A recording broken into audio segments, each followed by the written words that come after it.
Block करने का क्या मकसद है?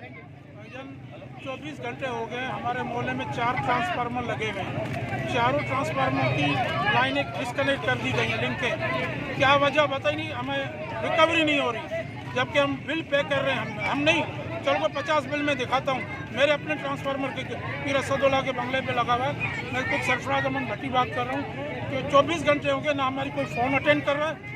SDO से 3-4 मरतबा हमने कोशिश की आज दिन में बात हो जाए, तो उसने फ़ोन अटेंड नहीं की हमारी।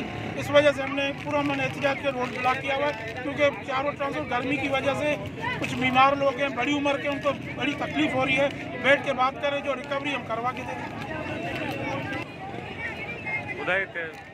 बावडा की नाअहली के खिलाफ आज हमने शहर के मेन बुलेली पर ये एहतजाज किया पीर मोहल्ला की आवाम की तरफ से, क्योंकि मुसलसल 3 दिन हो गए ये हमने हमारी लाइटें काटी गई हैं, लिंकें काटी गई हैं। वजह क्या है कि रिकवरी नहीं हो रही। रिकवरी क्यों नहीं हो रही, वो तो आपकी नाअहली है। हमें तो पता नहीं है कि हमारे बिल्स क्लियर है, फिर भी हमारे साथ जुल्म क्यों।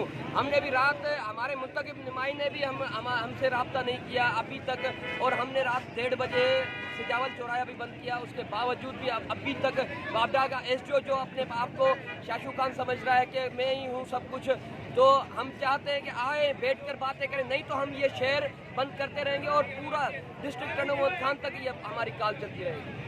अगर ये वीडियो आपको पसंद आई है तो हमारे चैनल को सब्सक्राइब कीजिए और बेल आइकॉन को क्लिक कीजिए।